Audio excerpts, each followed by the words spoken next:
Students, আমরা advance accounting 1 part সির আজকে তৃতীয় অঙ্ক করব। আমি অঙ্কটি পড়ছি। The Rollman corporation is authorized to issue 10 lakh shares of টাকা 5 par value of common stock. In its first year the company has the following stock transaction. এখন এখানে আমাদের 1, 2, 3, 4টা জার্নাল এন্ট্রিজ আছে। এটা আমরা জার্নালে দেখাবো। আমরা দেখি ইনস্ট্রাকশনে কী চেয়েছে। প্রথমে এ নম্বরে বলছে জার্নালাইজ দ্য ট্রানজ্যাকশনস, আর বি নম্বরে চাইছে prepare the stock holder security section assuming the company had return earnings টাকা 2 লাখ অ্যাট ডিসেম্বর 31। তার মানে এখানে আমাদের স্টক হোল্ডার সিকিউরিটি চাইছে, দুইটা জিনিস চাইছে। তা আমরা প্রথমে জার্নাল করি। জার্নালে প্রথম আমরা লিখলাম রোলম্যান কর্পোরেশন জার্নাল এন্ট্রিস। জার্নালে প্রথম জানুয়ারি 10 ট্রানজ্যাকশনে বলা আছে issued 4 lakh shares of stock at টাকা 8 পার শেয়ার। তার মানে আমরা 4 লাখ শেয়ার ইস্যু করছি, কত? 8 টাকা করে। আমাদের শেয়ারের দাম কিন্তু 5 টাকা, তার মানে 3 টাকা এক্সেস। জানুয়ারি 10 ক্যাশ ডেবিট হবে 4 lakh shares at the rate of টাকা 8, 32 লাখ। আর common stock credit 4 lakh into 5 টাকা করে 4 5 20 লাখ। এরপরে হবে পেইড ইন ক্যাপিটাল, এক্সেস টাকাটা হবে paid in capital in excess of par value, অথবা পার লিখে ডট ডট দিলেও চলে, পার ভ্যালু না লিখলেও চলে। এটা হবে 4 লাখ শেয়ারস ইন্টু 3 টাকা করে, 3 4 12 lakh.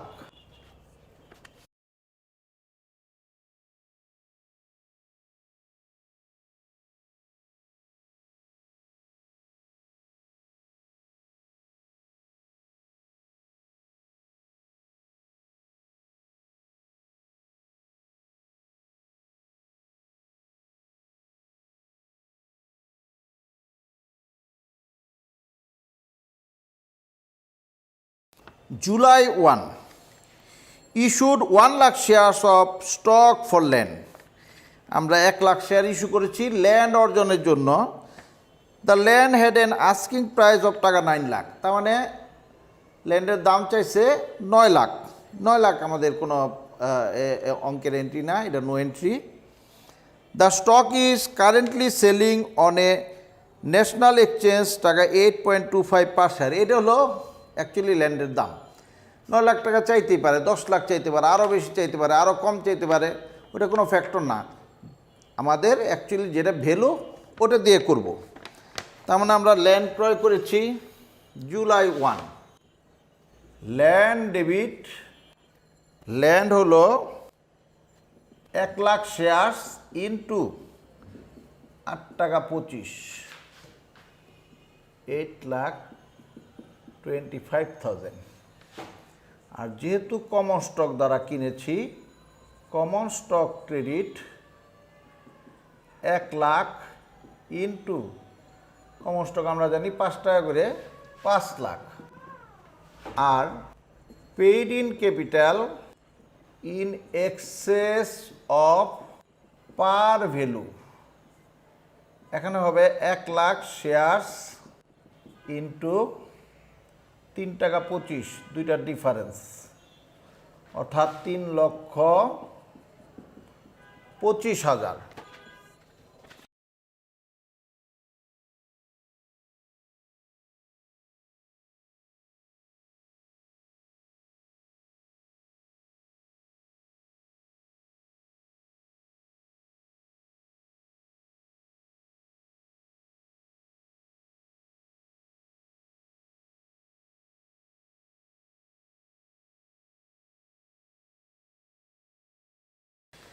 September 1 purchased 10,000 shares of common stock for treasury at টাকা 9 পার শেয়ার। আমরা এবার কমন স্টক দ্বারা ট্রেজারি স্টক কিনছি 9 টাকা করে। তো ট্রেজারি স্টক আমরা ক্রয় করেছি সেপ্টেম্বর 1। ট্রেজারি স্টক ডেবিট কত? 10,000 শেয়ার্স ইন্টু 9 টাকা করে 90,000। আর যেহেতু আমরা ট্রেজারি স্টক কিনেছি, এখানে কিন্তু কোনো এক্সেস হবে না, কারণ এক্সেস হয় ইস্যুর সময়, বিক্রির সময়। পারচেজের সময় কোনো এক্সেস না। পারচেজ যে দাম থাকে ওটা একবার ডেবিট হবে, একবার ক্রেডিট হবে, অর্থাৎ 90,000ই ক্রেডিট হবে।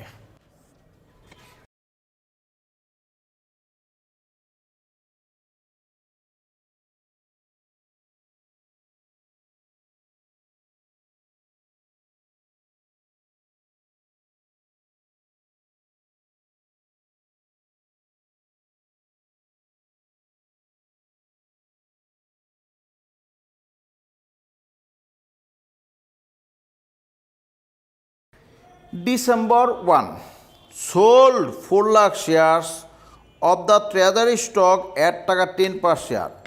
আমরা এবার বিক্রি করেছি 9 টাকার শেয়ার 10 টাকা করে, 1 টাকা এক্সেস। আমরা ডিসেম্বর 1 যেহেতু বিক্রি করেছি, cash debit 4,000 shares at the rate of টাকা 10, তার মানে 40,000 টাকা। আর treasury stock credit 4,000 shares into 9 টাকা করে আমরা ক্রয় করেছিলাম, 4 নং 36,000। আর এক্সেসটা আমরা লিখব paid in capital excess from treasury stock. Treasury স্টকের সময় আমরা লিখব paid in capital excess, paid in capital from treasury stock. Excess না লিখলেও চলব। ফ্রম ট্রেজারি স্টক 4,000 টাকা, অর্থাৎ এখানে 1 টাকা করে 4,000 শেয়ার্স ইন্টু 1 টাকা করে।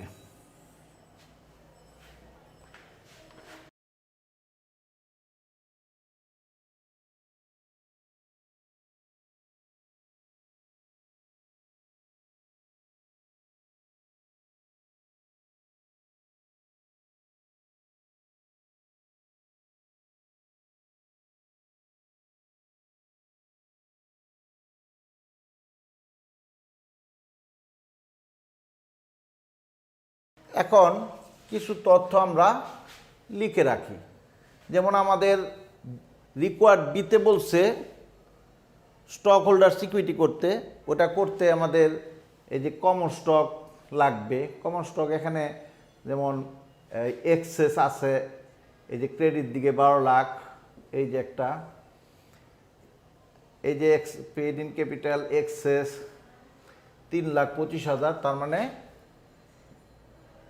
পেইড ইন ক্যাপিটাল অর্থাৎ কমন স্টক এক্সেস কত মোট হয় 15,25,000। আর ট্রেজারি স্টক আমাদের এখানে এক্সেস আছে 4,000। ট্রেজারি স্টক এক্সেস আছে 4,000। এই তথ্যগুলো আমাদের লাগবে। আর আমাদের এছাড়া আছে এই যে ট্রেজারি স্টক এখানে ডেবিট করেছিলাম, মানে আমরা ক্রয় করেছিলাম কত 90,000। আর ট্রেজারি স্টক এখানে ক্রেডিট করেছিলাম, বিক্রি করেছিলাম 36,000। এই তথ্যটা লাগবে। এই ডিফারেন্স ইন ট্রেজারি স্টক হলো 90,000 মাইনাস 36,000, অর্থাৎ 54,000। আচ্ছা, এছাড়া আমাদের এখানে আর কোনো তথ্য নাই। আমরা এবার মুছতে পারি। স্টুডেন্টস, এখন আমরা করব stock holders equity. Stock holders ইকুইটিতে আমাদের প্রথমেই আমরা দেখব শেয়ার ক্যাপিটাল কত আছে। শেয়ার ক্যাপিটাল এখানে কিন্তু বলেছিল অথরাইজ নাই, কিন্তু ইস্যু করছিল 10 লাখ শেয়ার্স, টাকা 5 par value of common stock. আমরা অথরাইজ শেয়ার ইচ্ছা করে লিখতে পারি এখানে আমরা লিখব শেয়ার ক্যাপিটাল, এখানে লিখব অথরাইজ ক্যাপিটাল, অথরাইজ ক্যাপিটাল নাই, issued and paid up capital. এটা হবে আমরা ইস্যু করেছি 5 লাখ শেয়ার্স না 10 lakh shares at the rate of টাকা 5। আচ্ছা, আমরা অ্যাকচুয়ালি এই ইস্যুড করেছি 10 lakh shares at the rate of টাকা 5, issued capital 10 lakh shares at the rate of টাকা 5, 50 লাখ। এখন আমরা লিখব paid up capital. Paid up capital আমাদের এখানে অঙ্কে প্রথম 10 তারিখ আর জুলাই 1 তারিখ, এই 2 তারিখ আমরা ইস্যু করেছিলাম 4 রেখে 5 লাখ শেয়ার। 5 লাখ শেয়ার, এখানে লিখব 5 লাখ শেয়ার, 5 টাকা করে 25 লাখ। এরপর আমরা লিখব এক্সেস ক্যাপিটালগুলি। এটা আমরা এডিশনাল ক্যাপিটাল হেডিং নাম দিতে পারি, এডিশনাল ক্যাপিটাল। এডিশনাল ক্যাপিটাল প্রথম কমন স্টকে ছিল, কমন স্টকে আমাদের এক্সেস ছিল, ওই যে আমরা লিখে রাখছিলাম 15,25,000। আর ট্রেজারি স্টক ছিল এক্সেস, ট্রেজারি স্টক এক্সেস ছিল 4,000, হইল 15,29,000। এরপরে আমাদের অঙ্কে prepare the stock holders equity section assuming the company had written earnings আছে 2 লাখ। আমরা 2 লাখ রিটেন আর্নিংস লিখব 2 লাখ। আমরা এখন যোগ দেই 42,29,000। লেস, আমরা লেস করব ওই যে ডিফারেন্স, আমরা কিনেছিলাম 36,000 আর বিক্রি করে না কিনেছিলাম কত 90,000, বিক্রি করেছিলাম 36,000। এখন যে ডিফারেন্সটা এটা এখানে মাইনাস হবে, লেস ট্রেজারি স্টক 90,000 মাইনাস 36,000, এই দুইটার ডিফারেন্স 54,000। এটা মাইনাস করলে 41,75,000। এটাই হলো স্টক হোল্ডার্স ইকুইটি।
স্টুডেন্টস, আমরা স্টক হোল্ডার সিকিউরিটি শিখলাম।